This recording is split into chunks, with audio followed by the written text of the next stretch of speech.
Welcome to another episode of the Global Investors Podcast. I'm your host, Charles Carillo. Today we have Jonathan Nichols. He and his wife first began their real estate investing journey in 2018 and have since purchased 8 multifamily properties and 1 self-storage project, totaling 1,000 units as a general partner and then another 1,000 units as a limited partner. Additionally, he owns a 20-unit portfolio of residential real estate investments used as short-term rentals in the Arlington Entertainment District. Prior to launching his real estate investing career, he spent nearly 10 years in the aerospace industry as an engineer specializing in helicopters. So, Jonathan, thank you so much for coming on the show today. Yeah, thanks for having me, Charles. Excited to be here. Yeah, so break down kind of what you guys got going on, and I'd like to learn a little bit more about what got you into real estate, and so a little bit professionally and personally before you started to invest in real estate in 2018. Yeah, there's kind of a lot of things. I'll try to make a long story short. So my wife and I got married about 8 years ago. And shortly after we got married, she informed me that we needed to have a hobby that we did together. And so, we kind of went back and forth on what that hobby could be. And after a while, we learned a little bit about real estate investing and thought, well, why don't we do something that makes us money instead of paying for money? And so, our idea was we'll go out and buy a single family house and start renting it and basically just invest excess money that we have for investing into real estate as opposed to putting additional funds in stocks or our 401ks. And so that's kind of how it was born. And, it went pretty well. We really enjoyed the industry, really enjoyed that investment avenue, and had a good bit of success with it in the single family world the first 2 or 3 years. Anyone who's owned single family in Dallas from 2018 through COVID knows that it's done quite well. And so that took off and we said, hey, how can we make this a full-time business? And that's where the commercial multifamily really came into play for us. And so, we began syndicating deals back during COVID times. Like you mentioned, we've done about 7 or 8 projects now. We did 3 last year. And that's what we both do full-time. And so we buy properties across Texas and Oklahoma, pretty bread and butter type of things, C properties, B- type things that, need a little bit of love, go fix them up, put in professional management, and then have a plan to exit a few years later. So being going from a W-2 as an engineer for nearly a decade and then going into what you're doing now, can you tell a little bit about exactly kind of what that process was and how long it took you to actually go and be full-time in real estate?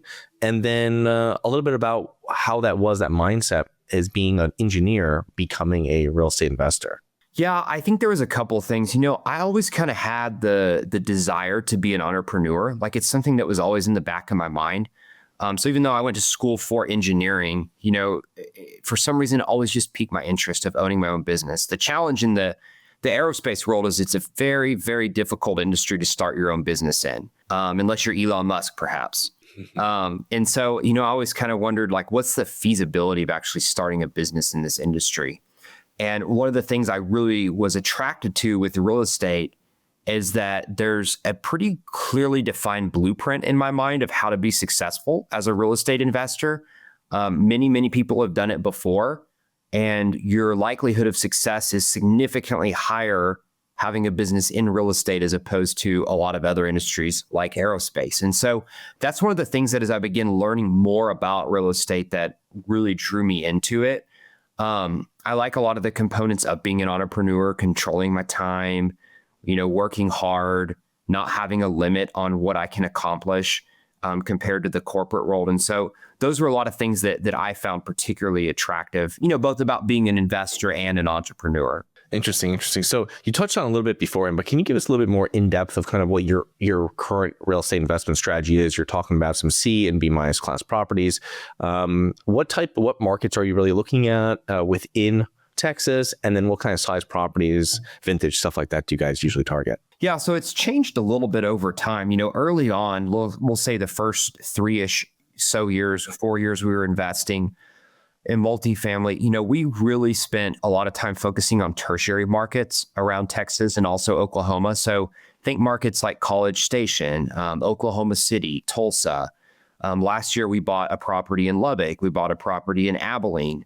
And the reason for that is that in our mind, or in my mind, as kind of the acquisitions guy of our group, a lot of the properties in Dallas proper and DFW proper and the other big cities within Texas have really been pretty overpriced the last few years. There's been a lot of just money chasing deals where they don't really make sense. And so we were able to go out to some of these tertiary markets and find, in my mind, a lot better deals in markets that are still very strong, put fixed rate debt on these deals that are still, providing distributions. And so that was kind of our investment strategy. It's pivoted a little bit, I would say, over this last couple of years, because now that we're in more of a down market for commercial real estate, I happen to think it's a great time to attack some of these more aggressive markets like Dallas. And so we're spending more time looking at deals here now than what we were before. But just kind of our overall investment thesis is, it probably makes sense to your listeners, but in the same way that if you're going to go do a house flip, you don't go find the most beautiful house that's already been redone, right? You find something with a problem.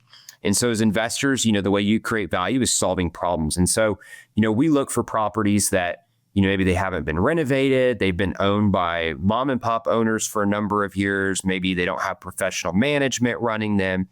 Any number or combination of a number of these problems really helps us find a project where we can go in, put in professional management, upgrade the property, and create a lot of value, both for the residents living at the property as well as our investors. Yeah, no, that's a lot of great information.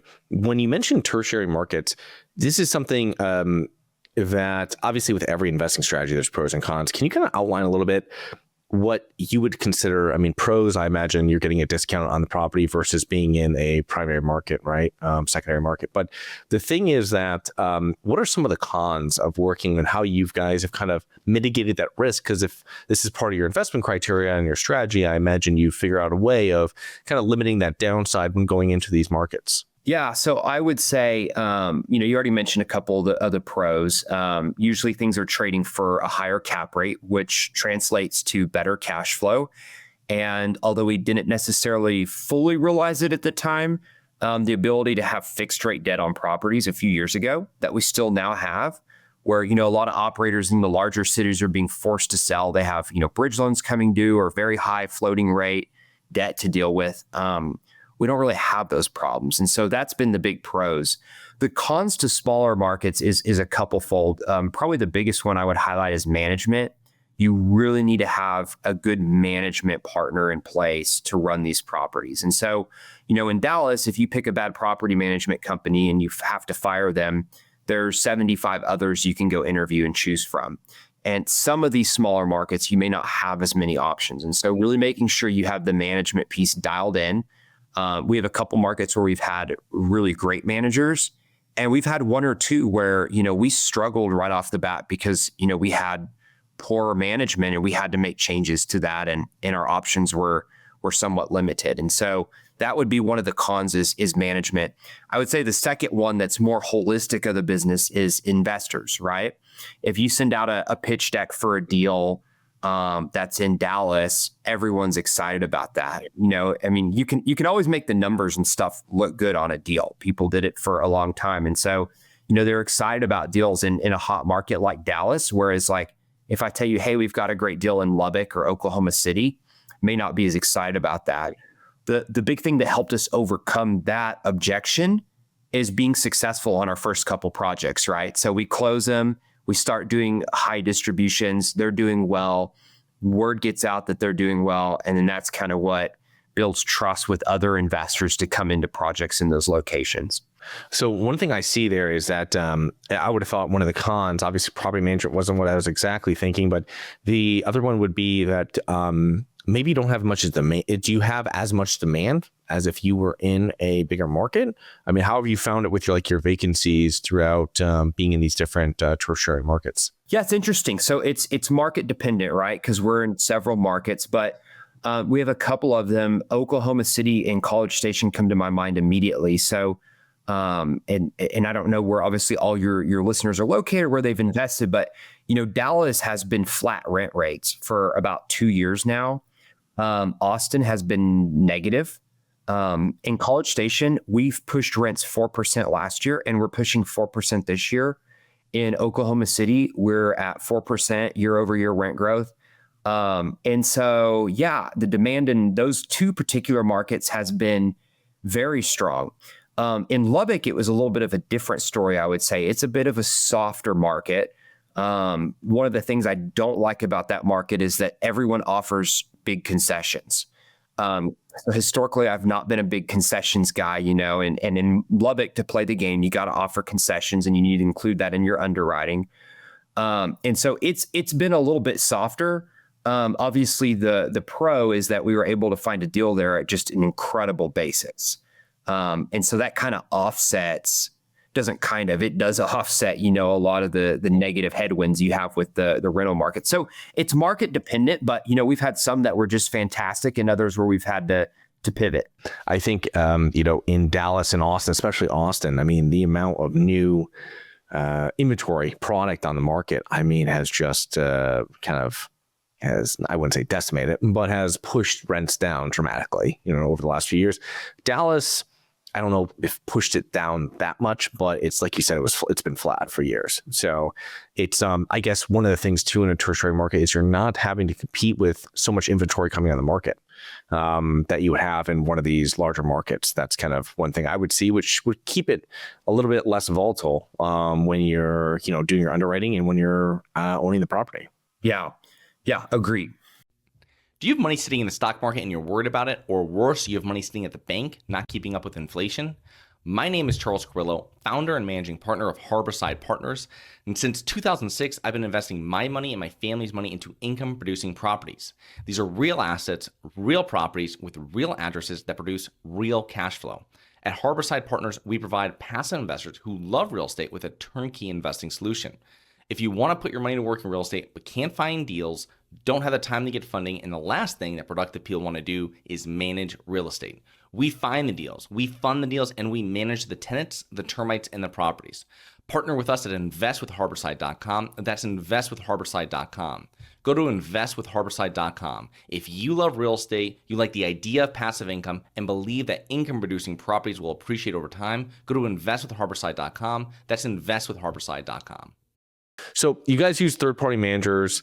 You're in different markets. What do you suggest? Because this is always a question. And when I found property managers myself, third-party managers, sometimes I ask an investor and I get sometimes I ask a brokers, and you kind of then you have to do your due diligence on them. When you've been successful in finding good property managers, how have you really found them? Yeah, the best ones that we've found where we hit the nail on the head first go around is referrals, right, from other investors. And I would also say on the other side of the coin, some of the best bullets that we've dodged has also been from negative referrals, right, from other investors.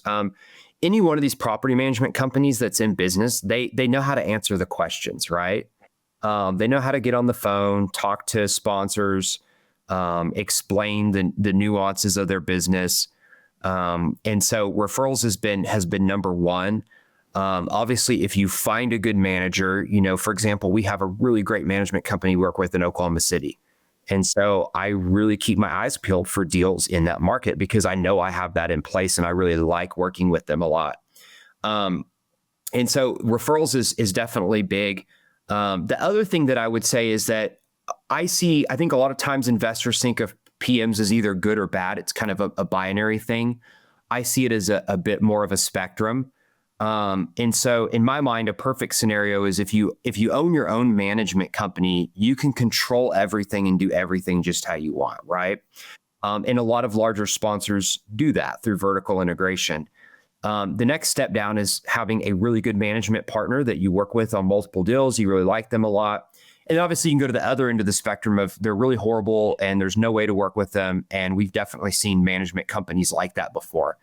But then there's kind of almost another step down there. And in my mind, it's someone that they do the basics well, but they don't necessarily operate the property at a high level of excellence. And I think that if you're working with a property manager like that as a deal sponsor, it's your responsibility to identify where those gaps are and basically fill them in. And so that could be things like really grabbing the bull by the horns when it comes to marketing for your property. It could be spending extra time having conversations with the on-site team about collections and what needs to be done to resolve collections problems. But essentially, it's like there's no perfect management solutions, but you as an asset manager, as a deal sponsor, are responsible for identifying those gaps and figuring out how you're going to fill in those.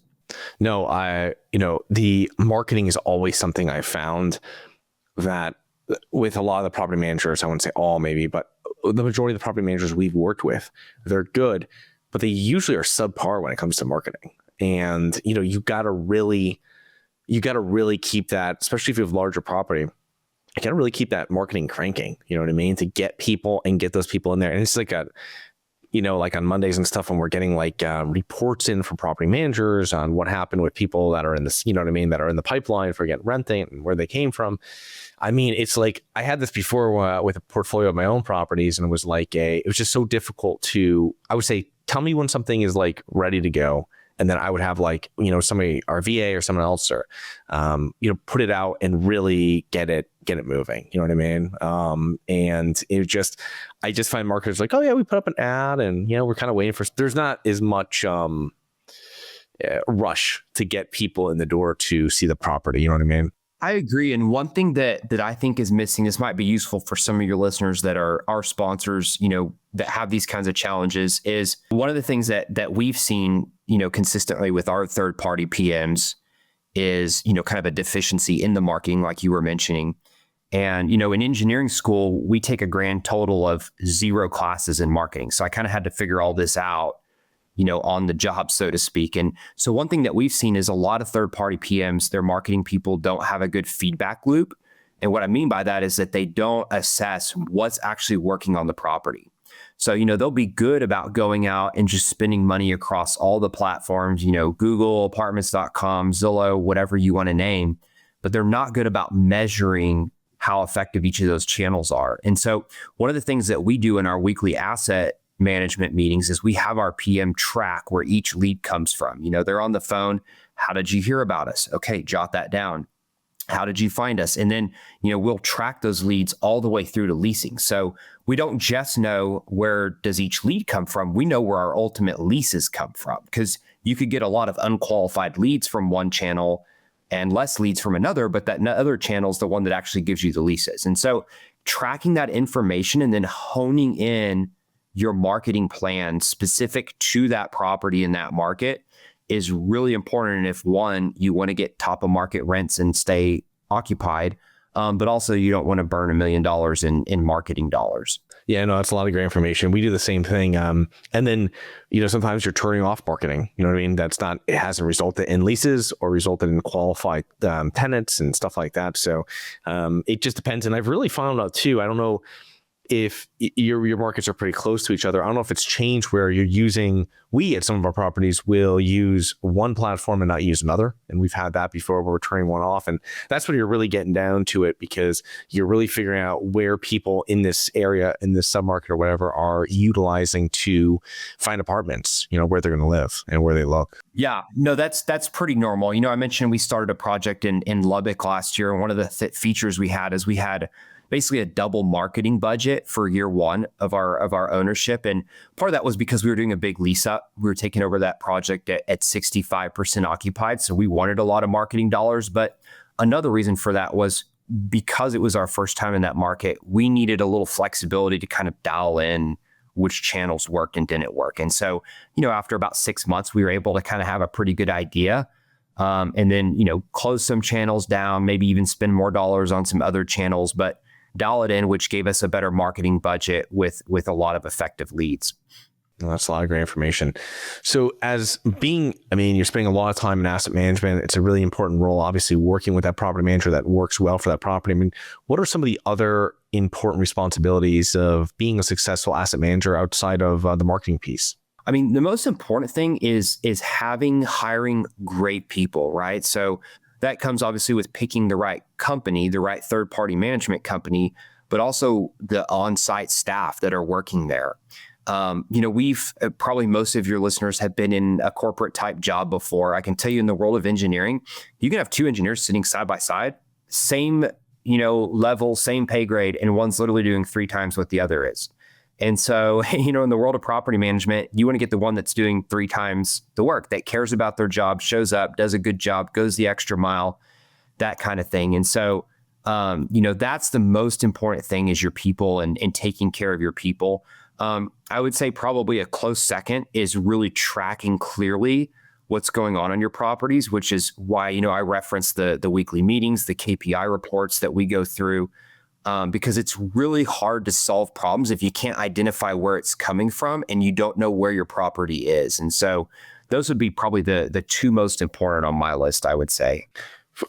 Typically, when you have a property, how much time are you spending there? Just, after you purchase it, let's say in the first few months, then in the first, after 6 months, a year. I mean, how many times is your team actually going boots on the ground to that property? Yeah, I get that question a lot, and it's actually kind of hard to answer because it depends, right?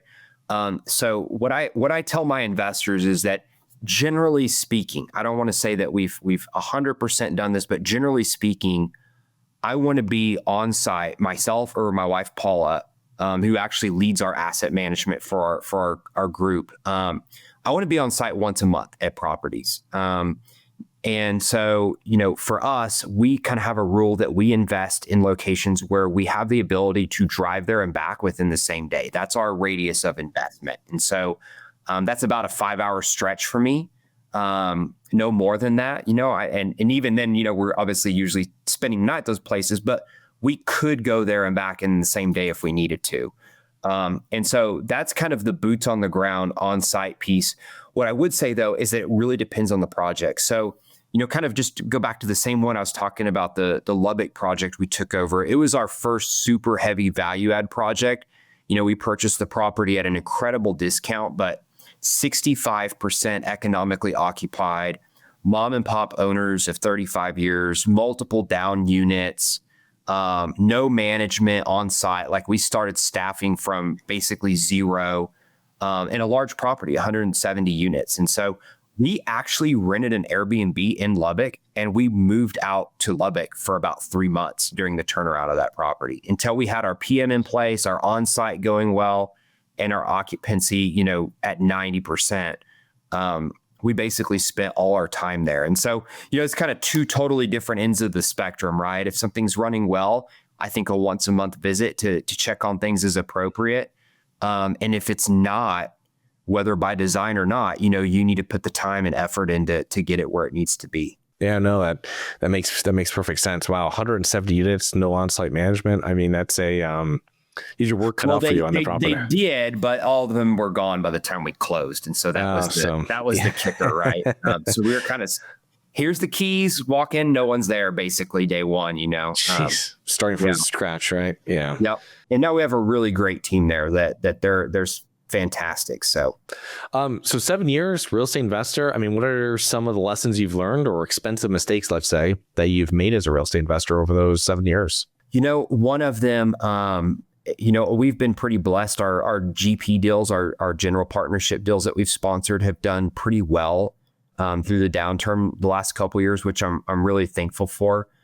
We have a couple of deals that we invested in as LPs where that was not the case. And then obviously I have a lot of friends in this business, both on the active and the passive side, who have lost money, have not done as well.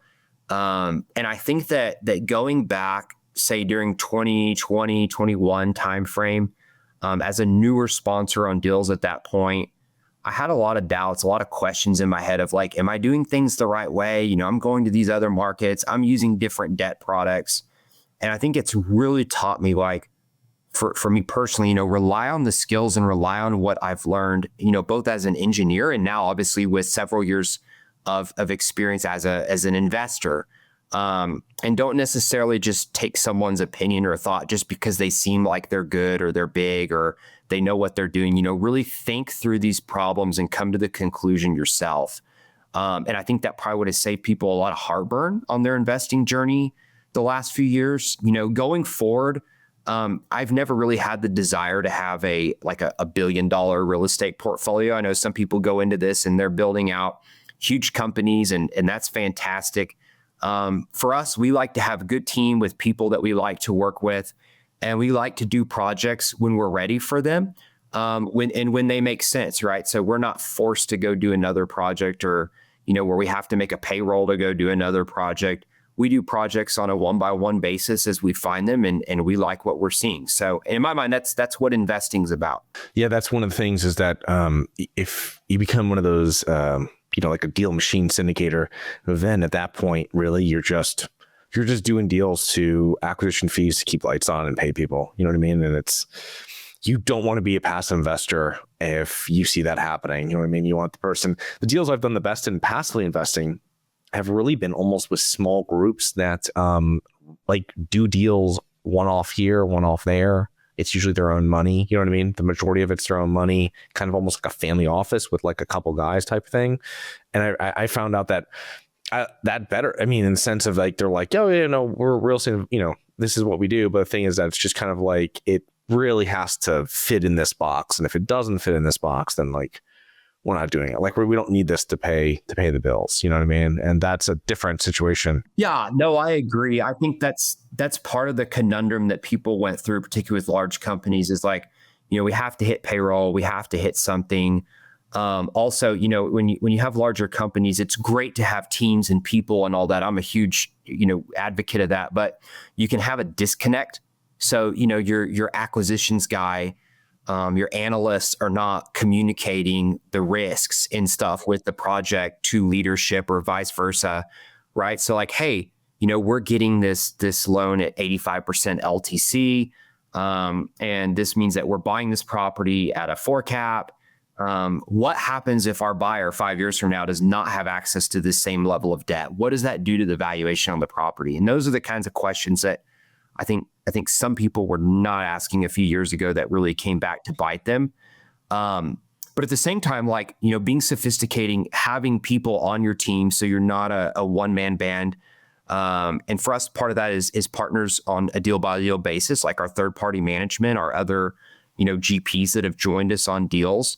I do think that's important so that you have a good cohesive team that can execute on projects and it's not all on just one person's shoulders. So Jonathan, as we're kind of wrapping up here, you talked about scaling, we talked about building a business, but kind of if someone wants to grow and scale their real estate portfolio, maybe not to $1 billion business, but maybe to a couple dozen properties, whatever it might be, you know, what have you found to be the building blocks that investors need to have in place to efficiently scale a real estate portfolio? We talked a lot about property management, and obviously having a solid asset manager being them, you know, themselves. What other things do you think are extremely important and required if someone really wants to not just buy a couple deals, but really build out this to maybe 1,000+ doors? Yeah, I would say I'm going to list 3 things that come to my mind right off the bat. So number one is you need to have a vision, right? You need to have a visionary that can say like, these are the kind of projects we want to go after.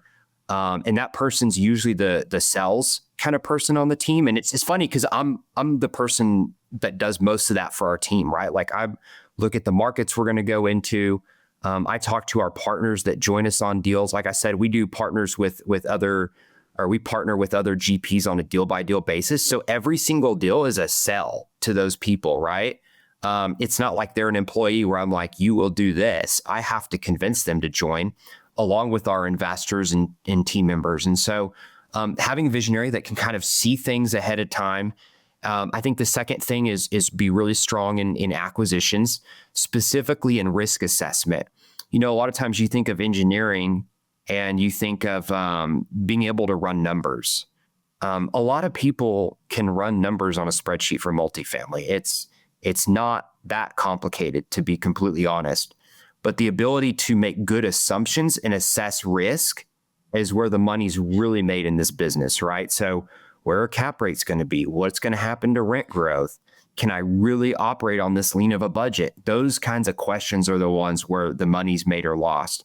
And then third, and probably the one that I appreciate the most because I am definitely not, is really strong asset manager, which is what my wife, Paula, does. So her background is working as a management consultant. So, you know, she would go in to companies that are maybe launching a new product or struggling through a particular season in their business and fix those problems or launch those services. And you really have to be critically minded and think about, how do I organize all this? But then you have to be really good at driving for results, right? And so showing up to a property management meeting where someone has not completed a task 2 weeks in a row and put your foot in the ground, like, this has to get done this week. Like this is your job. This is why we're paying you, you know? And you need someone like that on your team that can really drive for results. And in my mind, that's a very difficult position. So if you have those three roles, and it could be one person doing all three, I think that's probably not typical. It could be 3 different people. It could be 6 different people. But if you can fill in all those roles, I think you'll be successful in that endeavor. Well, thanks, Jonathan. A lot of great information. So how can our listeners learn more about you and your business? Yeah, best way is just take a journey to our website. It's Apogee MFC, like multifamilycapital.com. We've got tons of information out there, free resources, info about our past projects, our team, and would love to have you give it a visit. Jonathan, thanks so much for coming on today. We'll put all of your links into the show notes, and looking forward to connecting with you here in the near future. Awesome. Thanks for having me, Charles. Appreciate it. Hi guys, it's Charles from the Global Investors Podcast. I hope you enjoyed the show. If you're interested in getting involved with real estate, but you don't know where to begin, set up a free 30-minute strategy call with me at schedulecharles.com. That's schedulecharles.com. Thank you. Nothing in this episode should be considered specific, personal, or professional advice. Any investment opportunities mentioned on this podcast are limited to accredited investors. Any investments will only be made with proper disclosure, subscription documentation, and are subject to all applicable laws. Please consult an appropriate tax, legal, real estate, financial, or business professional for individualized advice. Opinions of guests are their own. Information is not guaranteed. All investment strategies have the potential for profit or loss. The host is operating on behalf of Syndications Superstars, LLC exclusively.